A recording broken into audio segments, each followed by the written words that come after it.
arrivé, qui est en discussion avec Scott McCain, le propriétaire. Fait que pour moi, là, clairement, si on regarde ce qui se passe à la table des Sea Dogs, c'est un petit peu inattendu comme tournure. Donc, on va peut-être décider de reculer et ou de sélectionner un joueur. Et je serais curieux de savoir à la conclusion de l'exercice si on a reçu un appel chez les Remparts de Saint John pour refaire une transaction par la suite sur le choix numéro 9. Je pense avec le prix que les Remparts ont payé pour cette sélection-là, je serais très surpris qu'ils soient capables de remonnayer ce choix-là. Quand on regarde ce qui a été payé, c'est clair que les Remparts voulaient James Kentleberg. Et qui étaient conscients que James n'était probablement pas présent aujourd'hui. Je pense qu'on s'en va vers une sélection des Sea Dogs.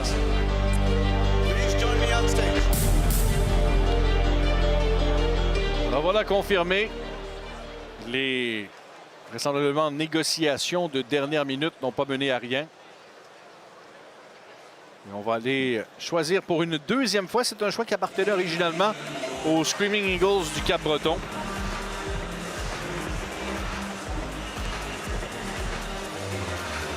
Je dis encore le vieux terme, les Eagles du Cap-Breton, qui eux avaient choisi Romain l'Italien l'an dernier au premier tour du Blizzard du Séminaire Saint-François.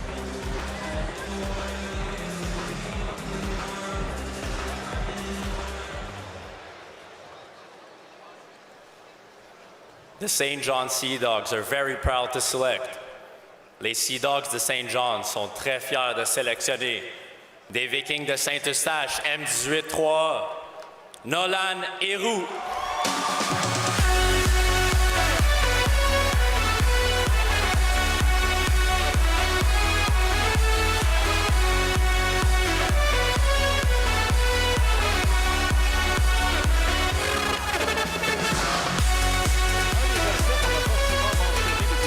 Soirée. Nolan Héroux est un excellent manieur de rondelles.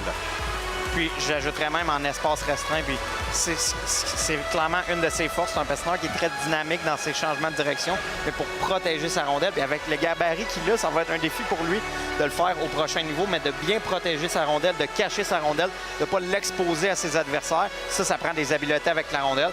Puis quand on parle d'un bon manieur de rondelle, il est capable de le faire. Puis on le voit justement en ce moment à l'écran. Et regardez la déclaration au bas de l'écran. Je me suis déjà cassé la clavicule et j'ai continué à jouer pour sortir la rondelle de notre territoire. Tu vois, moi, ce que j'avais, ça rejoint un petit peu ce que j'avais dans mes notes, mais c'est un joueur de petit gabarit qui est ultra engagé physiquement. Puis c'est pas toujours des mises en échec percutantes, mais il est difficile à jouer contre, il est dans le visage de ses adversaires, il se sert de sa vitesse, puis il se sert de son corps.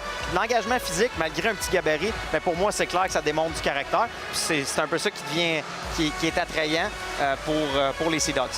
D'arriver au niveau junior majeur avec un haut niveau de compétitivité de la sorte, ça peut quand même créer certaines frustrations parce que les gabarits devant toi sont beaucoup plus gros et imposants.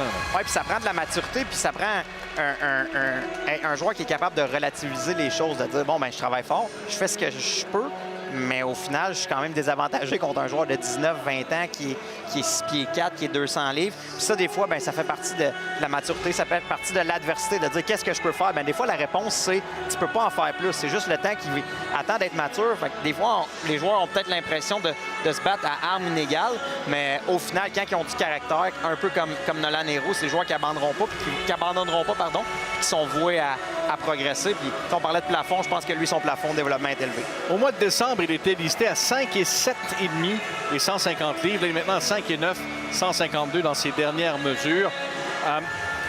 Oui, c'est pas nécessairement l'attaquant puissance. Non. Mais il y a moyen dans le circuit junior et la réalité d'aujourd'hui de faire sa place. Ah, clairement. Puis le jeu a changé avec la modification dans les règlements, modification de l'arbitrage, de la façon dont les Sea Dogs jouent. On se rappelle qu'il va évoluer. Je ne sais pas qu'il va jouer sur le même trio, mais qu'il va évoluer avec un gars comme Alexis Joseph. Je pense que dans son identité de joueur offensif, avec une bonne vision du jeu, avec des William Yarrett, Dylan Rosie, Zachary Morin aussi, qui va